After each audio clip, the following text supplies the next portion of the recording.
Yesterday, the African National Congress's Disciplinary Committee expelled the party's former Secretary-General Ace Magashule.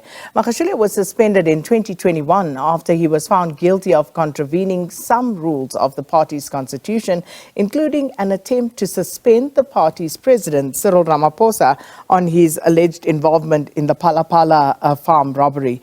Now, this was rejected by the ANC, and Magashule's court application into his suspension was also unsuccessful. So to talk to us more about the latest turn of events and what Magashule's political future may look like, we're joined virtually now by Dr Oscar van Heerden, a Senior Research Fellow for African Diplomacy and International Relations at the University of Johannesburg. Dr van Heerden, good to have you with us. Welcome to Morning Live. Good morning, Sakina, and good morning to the viewers. So this is Ace Magashule, once powerful Ace Magashule, who, if one remembers, when Cyril Ramaphosa was elected president of the ANC, once famously said that 5 years, comrades, and, you know, we'll be back, was part of that all-powerful Premier League faction in the ANC. Where did it all go wrong? You know, Sakina, the truth of the matter is that this could not have been a very easy decision on the part of the African National Congress. As you know, this is the first time the Secretary-General of the ANC is expelled from the organization, which sends a very, very serious message and signal to ANC members, but also to the country, that no one is above the constitution of the ANC. I think where it all went wrong, you know, everyone is concentrating on this. And I think that to a very large extent, the arrogance of Ace Magashule is what brought him to this point.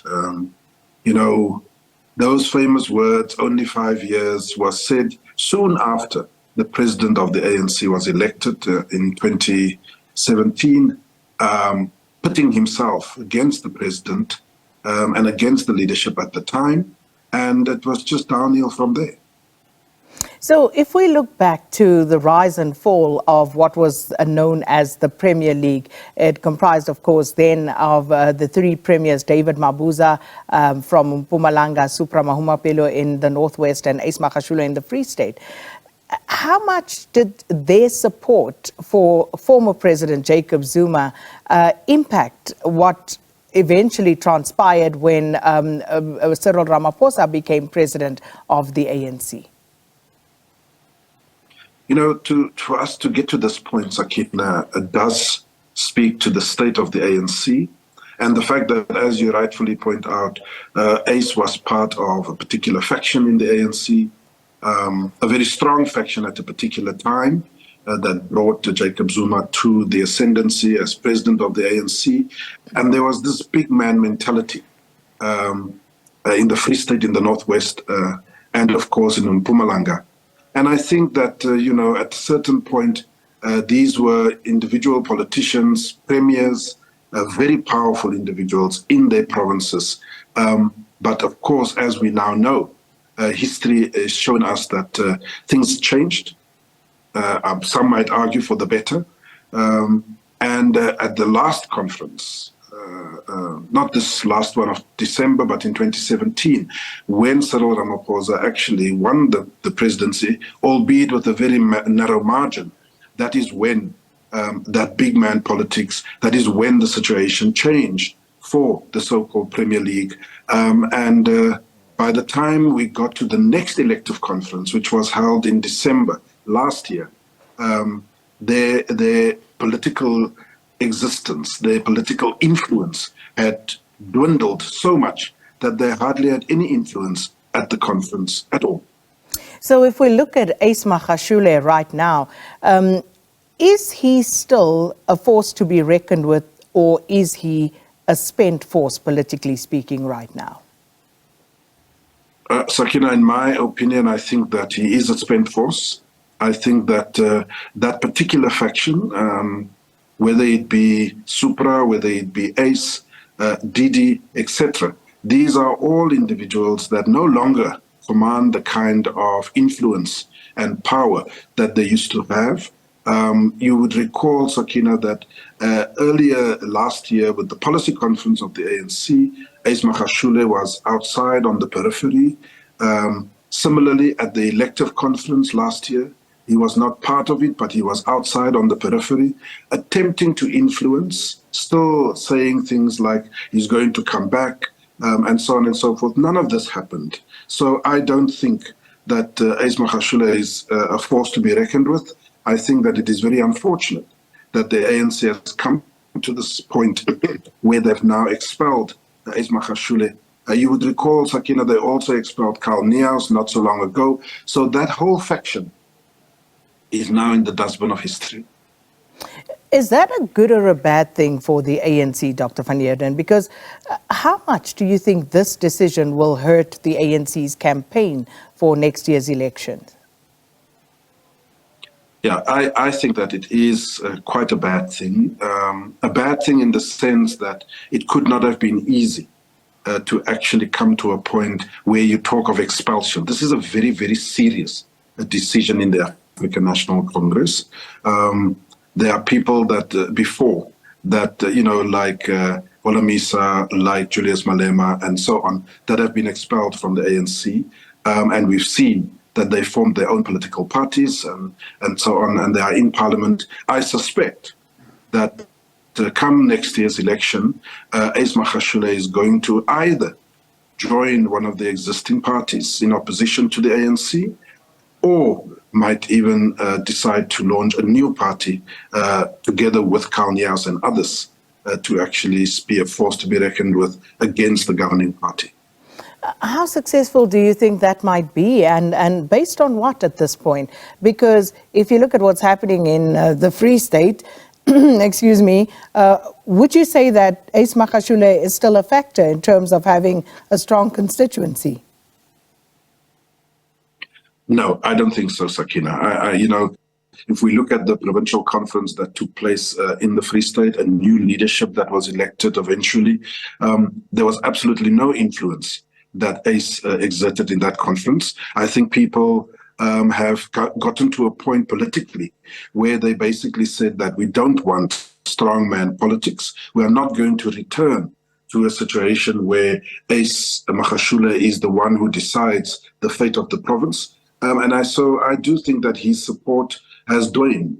It has diminished.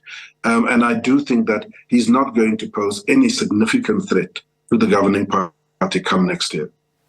So his problems don't end there, unfortunately, because last week President Cyril Ramaphosa also signed a proclamation for the SIU to investigate the Free State Premier's office, and this, of course, during Magashule's term. You look at that and you ask whether this also strengthens the case against Magashule, given that there's also that whole asbestos tender hanging over his head. Yes, the legal woes of Ace Magashule is the next chapter. As you know, he has been facing charges of, as you say, the asbestos issue. There's also the dairy farm matter. So his legal woes is going to but increase. This proclamation that now says that his term of office must be investigated, particularly the bursary scheme that was administered by the Premier's office, I suspect is going to be more problems for Ace Magashule going forward.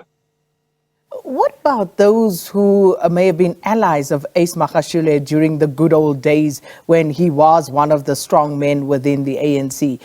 Does this send any sort of signal, a message to them? Would this have any chilling effect on them, so to speak? Absolutely. Absolutely, Sakina. I cannot stress the importance of the position of the Secretary-General in the ANC. We only have to look at of the organization to know very esteemed individuals occupied that office, starting from Saul Plaatjes, coming all the way down to people who are very much respected today in the form of Kgalema Motlanthe. These individuals that were Secretary Generals of the organization, and for the organization to get to a point where it has no other option but to expel Secretary-General of the ANC. It sends a very powerful message to allies, to foes, to anyone who feels that they can contravene the constitution of the organization. And I do think that some of the people with this proclamation and the investigations that are coming are shaking in their boots.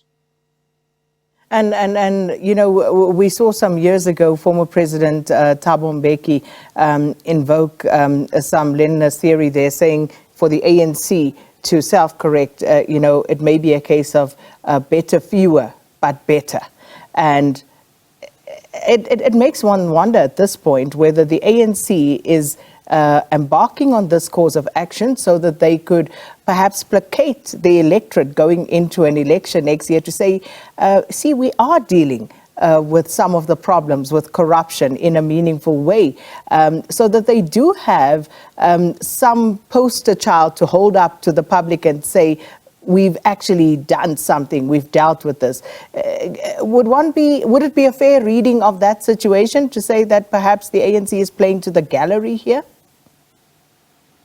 I don't think so, Sakina. I don't think so. And the reason is because this cleanup of the ANC has been coming on for a number of years now. It's certainly not something that is only rearing its ugly head in the election year. You know, Ace and many others, as you know, Gumede, Nitukweni, and many others that have transgressed the law, that have engaged in malfeasance and so forth, that are facing possible prosecution and the likes, all have been asked to step aside.